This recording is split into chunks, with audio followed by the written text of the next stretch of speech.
Bonjour les amis, eh bien nous voilà réunis pour une vidéo par rapport à la méthode ESPER et si je ne me trompe pas, ce sera la numéro 3. Donc la dernière fois nous avions vu la présentation du système dominant qui est donc présent et prépondérant dans nos relations. Et je vous avais parlé du besoin d'approbation et du besoin d'affirmation. Et je vous avais parlé aussi de la position dominant-dominé qui existe dans toutes les relations. Mais vous pouvez vous référer aux vidéos qui sont qui parlent de ça plus en détail. Et nous allons avancer dans l'exploration et dans la pratique de la méthode ESPER. Et là aujourd'hui, dans la continuité de la découverte de ce système qui nous sape. Alors, pour rappel, dans le livre que je vous avais proposé d'avoir, et qui va être notre référence tout au long de cet apprentissage, eh bien, il y a donc l'identification du système SAP en page 10. Je vous avais parlé du maintien dominant, rapport dominant-dominé, et ça, vous allez le trouver à la page 17. Alors, ce que moi je vous énonce d'une façon comme je l'ai fait la dernière fois, si vous voulez, c'est comme ça que la formation s'est passée pour moi et pour d'autres formateurs, c'est-à-dire que les formateurs, eux, ont pratiqué la méthode ESPER, ont éradiqué le système SAP surtout, et nous ont donc accompagnés avec le livre. Parce que comme je vous l'ai dit, Jacques Salomé avait fait des fiches synthétiques qu'il avait sur lui, et ce sont ces fiches-là qui ont été regroupées dans un livre. Et donc, si vous voulez, ce que je fais également, c'est que je prends une page et que je vous l'explique. Alors évidemment, parfois je vous l'explique avant de l'avoir regardé, mais là je vous la montre maintenant. Donc le maintien des rapports dominant-dominé, qui est un maintien, je vous l'avais vu, naturel chez l'être humain, fait qu'en fait on va avoir une influence sur l'autre et on va être influencé par l'autre. Et ça, on ne peut pas l'éviter.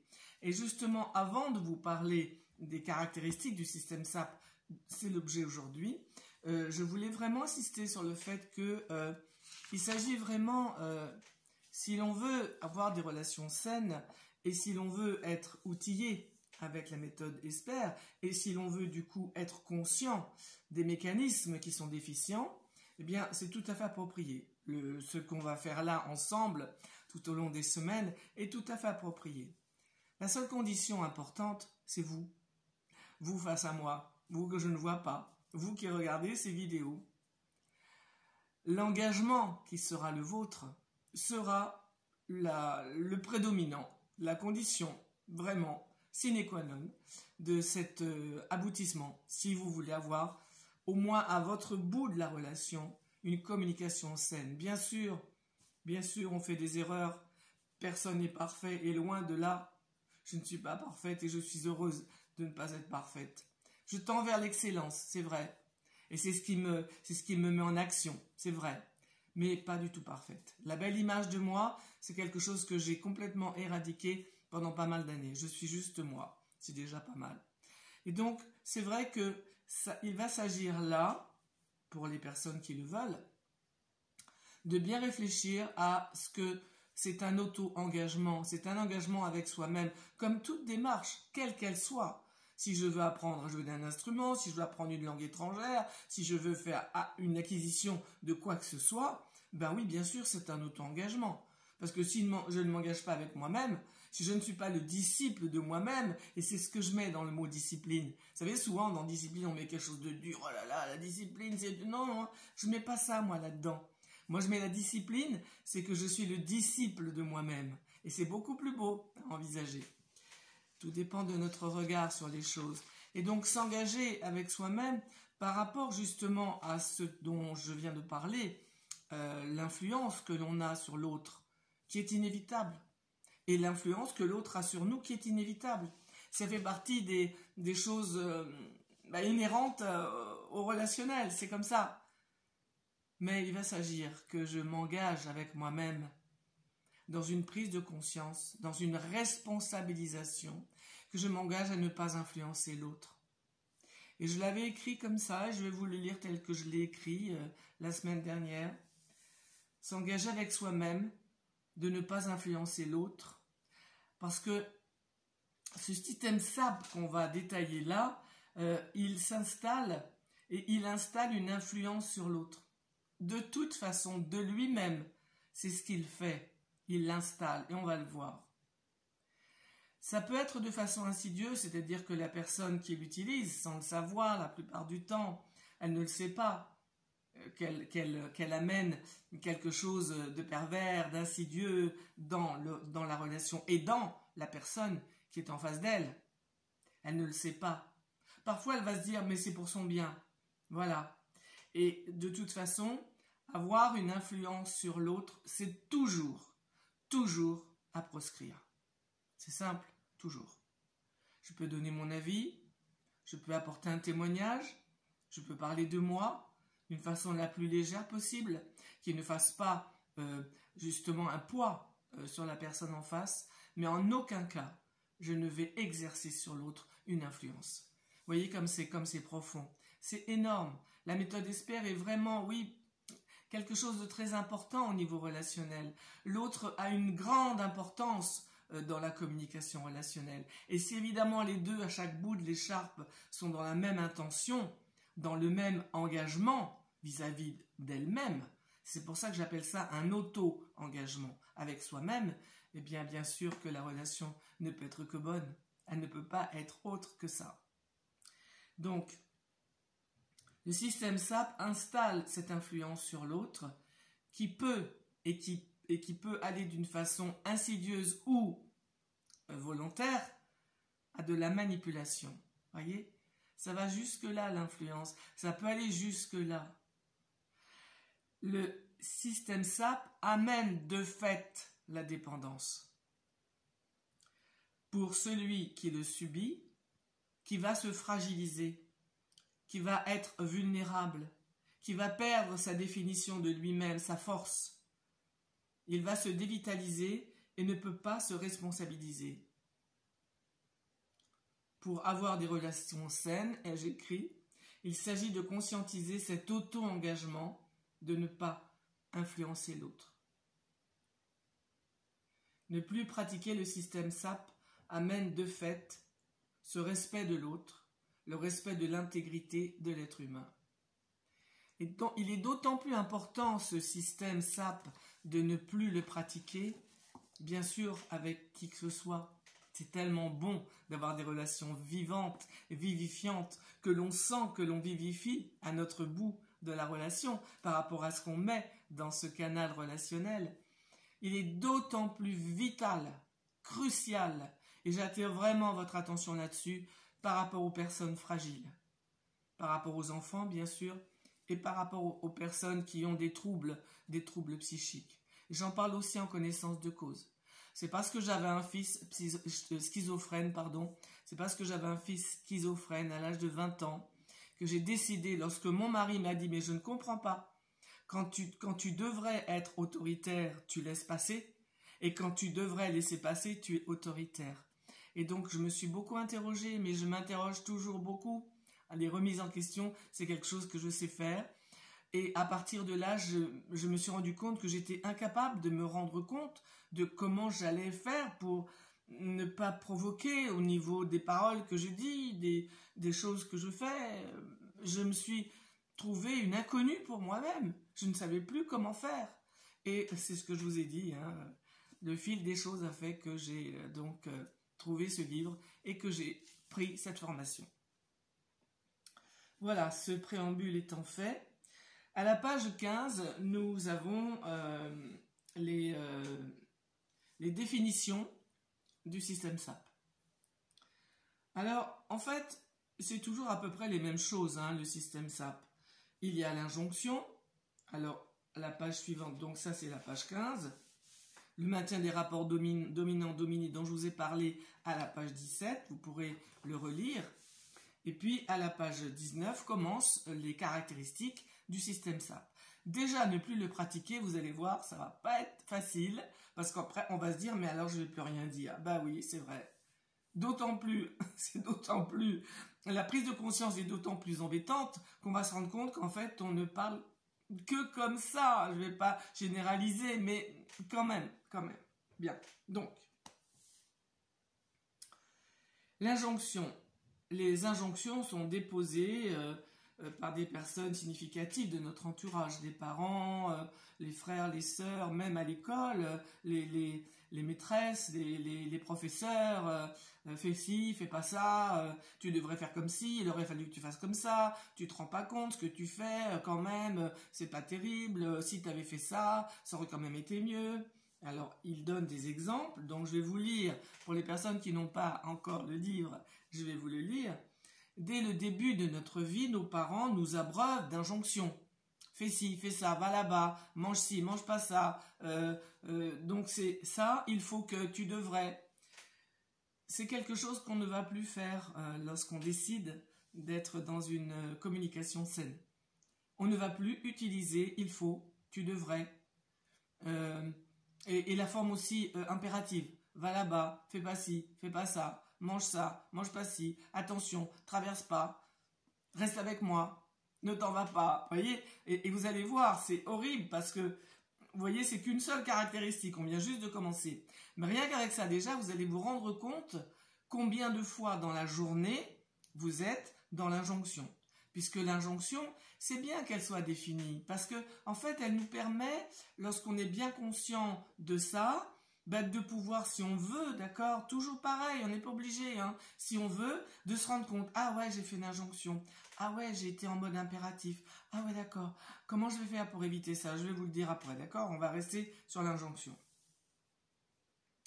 Donc, à base de tu dois, tu devrais, il faut que, prétendant ainsi nous dicter non seulement des conduites et des comportements, mais aussi des sentiments. Tu devrais m'aimer davantage. Il faut que tu sois plus gentil avec moi. Des ressentis, des savoir-faire. Mais non, tu ne dois pas faire comme ça. Mais c'est comme ça qu'il faut faire la cuisine. Et puis tu vois, le ménage, il faut le faire tous les jours. Ben oui, quand même. Ou des savoir-être. Voilà. Tu devrais être plus joyeuse. Moi, je comprends pas. Tu as tout ce qu'il faut quand même. De plus, comme une irresponsabilité ne vient jamais seule, les enfants assistent tous les jours à des scènes entre les parents, où l'un des deux pratique les mêmes sortes d'injonctions, sur un mode trop souvent discriminatoire ou disqualifiant pour l'autre. Ça, donc, ce sont les injonctions que l'on donne à l'autre. Alors, il donne quelques exemples à côté qui peuvent aider pour se rendre compte. Et puis, chacun va après trouver ses propres injonctions.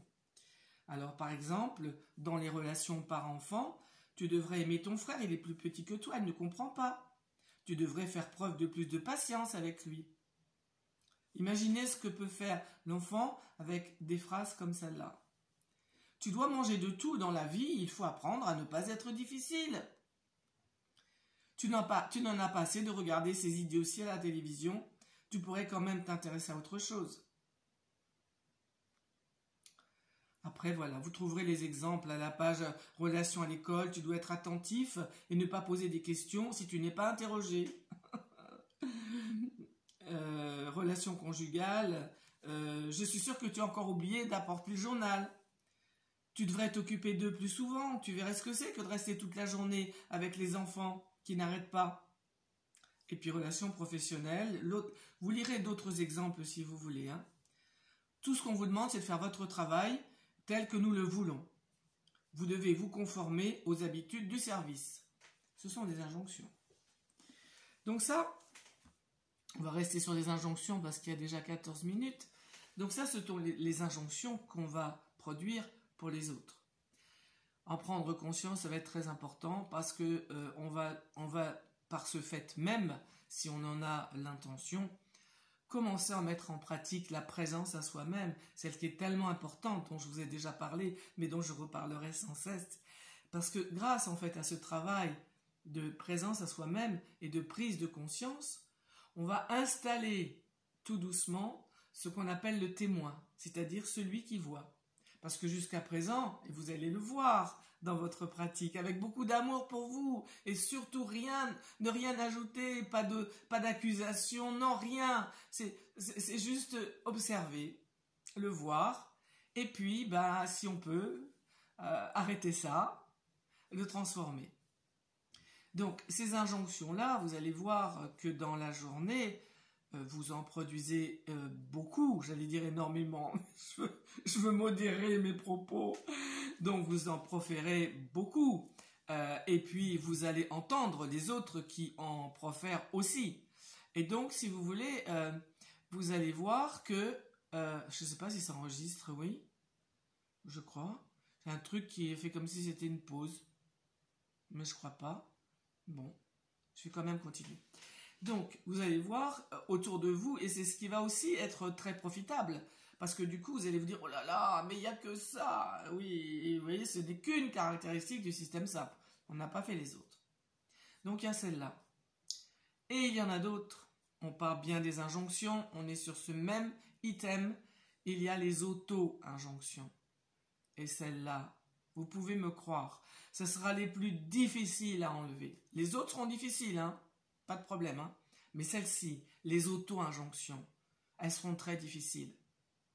Je dois être une bonne mère. Il faut que je fasse ça. Ah, j'aurais dû faire ça comme ça. Ah, si j'avais fait ça comme ça.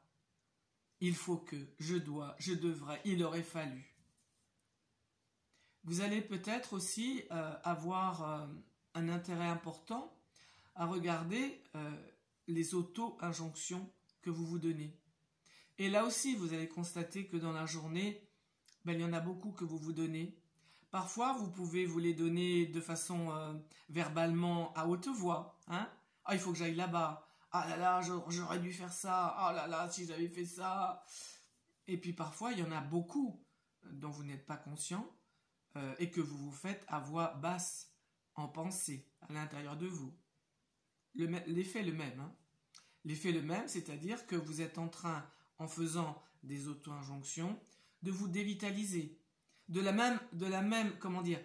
même chose que j'ai fait en préambule en vous parlant de l'influence que je peux avoir sur l'autre, eh bien de la même façon, c'est bizarre à dire, mais c'est comme ça, de la même façon, l'auto-définition, l'auto-injonction de soi va avoir des conséquences très néfastes. Elle va vous enlever de l'énergie, elle va vous dévitaliser.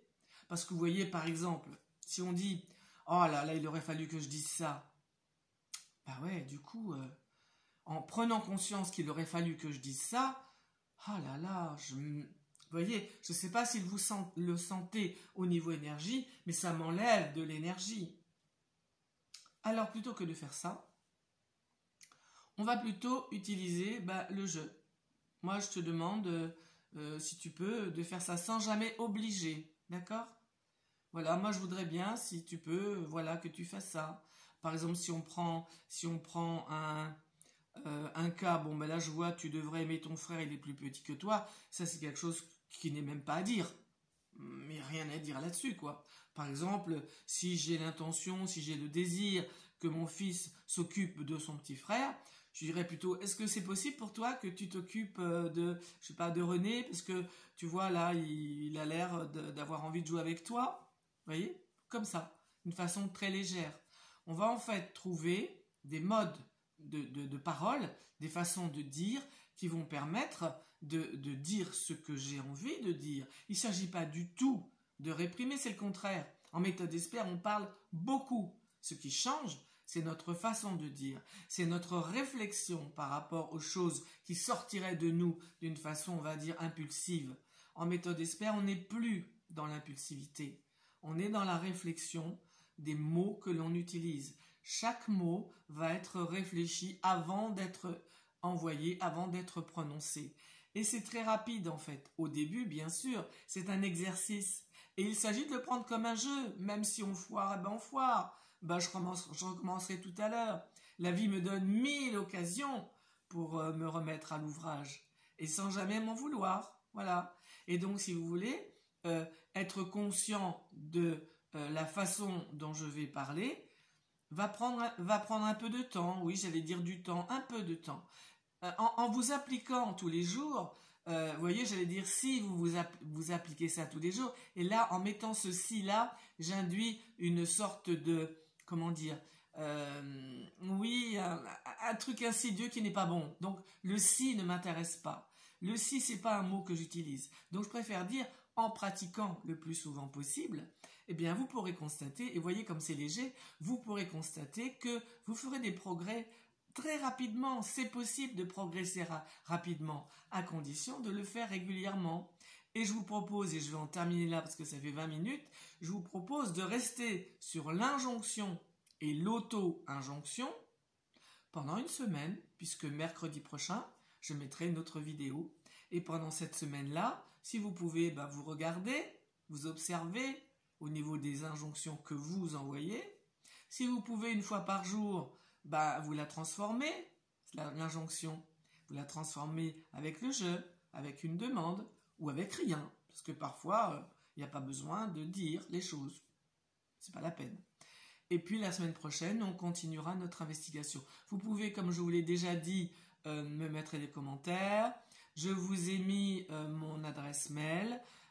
Et puis je vais prochainement, pas tout de suite, mais prochainement lancer des formations pour être beaucoup plus ancré dans cette méthode ESPER et pour, avec des visualisations, des écharpes et des objets, vous permettre d'avancer aussi dans le travail sur vous-même par rapport au retentissement dont on parlera aussi à un moment donné. Eh bien, j'espère que cette vidéo s'est enregistrée, on verra bien. Et je vous dis à la semaine prochaine pour une vidéo ESPER et certainement peut-être dans la semaine ou peut-être dimanche pour une vidéo spiritualité. Voilà, au revoir.